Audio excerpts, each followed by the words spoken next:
Okay, so the Impala's been idling for a little while. I'm gonna go here and open up the hood so you can see what's going on there. The hood opens with a lever that you can pull right here. And then when that pulls, this part comes up. I need both hands to do it, so I'm just gonna use this. Okay, so this is the motor that's there. It's got a couple of chrome goodies on there. There's your AC compressor. There's a brand new alternator that's on there. Power steering, power brakes of course, new battery, new belts, new shroud. There's the radiator, and this is the AC condenser that's right in front. This is what's blocking that radiator, providing not much air to get back in there where the overheating is coming from. Pretty simple fix. There's plenty of room to put some push fans here, or obviously you can remove this mechanical shroud and get a much larger radiator. All kinds of things will fit in there, even if you want one custom built, or you know, there's a cavernous engine bay, so there's a lot of options that are there. The front inner fender wells are cut on both sides to allow the car to sit a little bit lower and not rub when you turn the wheel. So that's pretty common. The car's I've never driven the car in the rain, so you can see that's not been an issue for me. If I come down here where the motor mounts are, you can see there's no rust down there. There's no rust there in the firewall. This is the inner fender well on this side.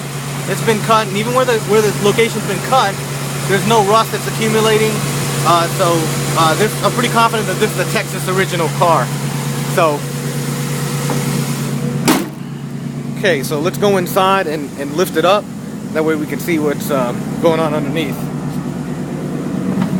Okay, so the way that I've been adjusting it is I hit all 4 paddles, and I get onto the street. So it's a 1/2 inch line, so it's gonna bounce when I hit this. So I'm gonna hit this paddle, and this is the reference line for the hood that I use. And I'm gonna point it out here when I hit the paddles, so you can see how fast this air ride works. So I'm going to hit 1, 2, 3, 4, starting with my corner, driver's side, front corner, and going clockwise in that order.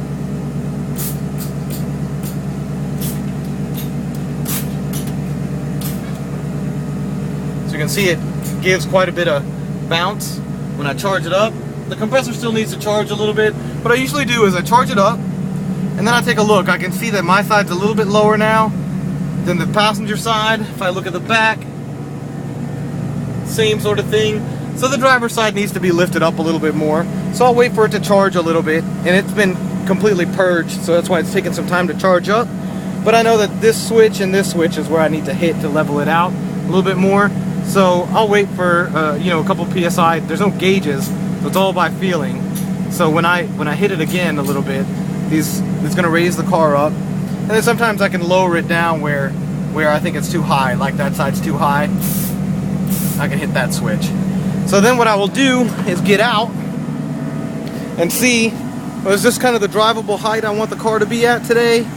Yeah, that's kind of where I would drive it at, and then I'll go ahead and cruise it down the road. And then when you do that enough times, you build a reference point for you know, how the car should feel when you hit those switches. So I'm fiddling with these switches quite a bit when I'm driving, so that's just kind of the name of the game. And of course there's some speakers that are in there, and those 2 6x9s and the 2 12s in the trunk, they thump. I'm on my phone right now, otherwise I'd plug something in and play it here. You see it's got this, it says auxiliary on it, but it's also got an area for a USB hard drive. That's what this is. It's a USB key that connects into that, and that can power, you can put music on that also. And I believe that this is a head unit that's made by Vintage Auto Sound, if I'm correct. So that's what that unit looks like. And let me see if we can get a little bit more inflation in these bags here. I'm gonna hit this front switch again. Yeah, there we go. Got quite a bit of lift on that. Okay, I'm gonna try to get it to maximum height here. It's not quite there, but if I've got to lift it up quite a bit. not quite maximum height, but you can see that it's very well inflated on those bags now. And you can drive it like this if you want. I don't, because when it's too high or too low, it's a rigid car.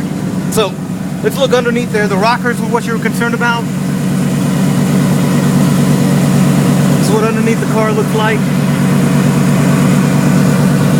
That's the rocker panel. This is the undercarriage. Here's the rocker right here. Here's my hand. You can see underneath, that's the mandrel bent exhaust. So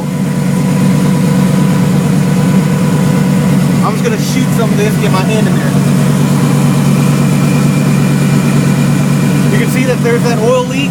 It's probably, you know, it looks like it's probably from the pan or the filter, the more I look at it. So that should be a simple fix.